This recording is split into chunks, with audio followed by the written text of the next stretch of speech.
Spider-Man Into the Spider-Verse is one of the best Spider-Man movies to ever exist. There's no debate on that. That movie was so damn good I thought it was near impossible for its sequel to be half good as it was. But man, Across the Spider-Verse blew me away. Before anything, we have to talk about the animation and how phenomenal it is. And by phenomenal, I don't mean just phenomenal. I mean truly, inhumanely phenomenal. It's the best looking animated film I've ever seen. Just visuals wise, it's certainly better than the first movie. The action scenes and the different art styles for each character and universe, it would take weeks to talk strictly just about how amazing the visuals are in this movie. But that's only the visuals. I will talk more in depth about if the movie overall was better than the first one later. Everyone's talking about Spider-Punk, so you must know how cool his art style is, but I don't see many talking about the art style of Gwen's universe. It's so artistic, it's so good that I decided to take AP Art next year after watching this movie. The animators really put their heart and soul into this one.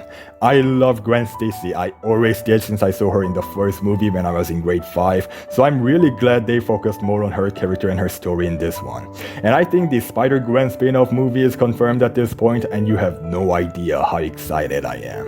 Overall, the movie was amazing. The plot is intriguing and the characters are interesting, not to mention the voice acting is hella fine that I sometimes forget there were people in a booth behind those characters. However, there were a few problems with the audio, I think. Like, I thought it was my theater, but I don't seem to be the only one complaining about it. I missed half the things Spider-Punk said, and the first few minutes of the movie with Gwen Stacy's narration was kinda inaudible to me. And some dialogues were really fast too, so there's that. But that's probably the only complaint I have about this movie, other than a few confusing multiverse stuff, I guess, because I kinda think Marvel and Sony aren't on the same page when it comes to multiverse. For example, Doctor Strange and America seem to adapt to different universes in that one scene of Multiverse of Madness, but everyone in this movie seems to stay the way they are no matter the universe, like Spider-Punk and the live-action Prowler. But then again, that's a question for another day. Also, yeah, Donald Glover as the Prowler was one of the most unexpected things out of this movie, and I loved it.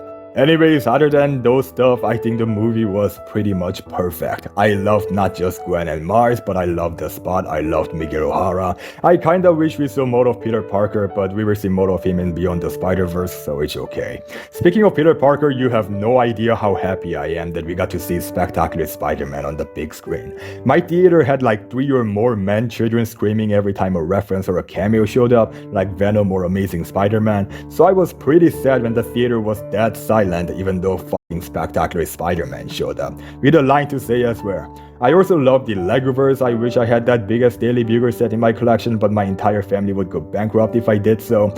But what I loved the most about the movie was that despite all the multiverse shit and cool references here and there, the movie made sure the focus was on Miles' story and the conflicts within it. Man, I can't wait for Beyond the Spider-Verse. The last scene of various Spider-Man on a roof with Gwen in the middle made me so damn excited for the next one. The score alone in that scene was just But here's what. Lots of people seem to be thinking this movie was certainly better than Into the Spider-Verse, but I really don't know about that. As I made clear throughout the video, I loved Across the Spider-Verse, but the simplicity of Miles' story compared to this one and the beautiful scenes like A Leap of Faith make Across the Spider-Verse pretty hard to top Into the Spider-Verse. Don't get me wrong, I think the movie is certainly one of the top 3 best Spider-Man movies of all time, and maybe I will change my mind on a rewatch, who knows. But for now, I think Into the Spider-Verse is just a bit slightly better overall. But tell me what you thought of the movie in the comment below. With that being said, that's all I have for the review of the movie. It was phenomenal and easily the best animated movie in Hollywood of all time, just visuals wise. I'm not sure how to rate this movie because I kinda think I will change my mind on a rewatch, but for now I will leave it to 9 or 10 out of 10. So guys, thank you so much for watching. Don't forget to leave a like and subscribe, and I guess I will catch up with you guys in the next one. Thank you.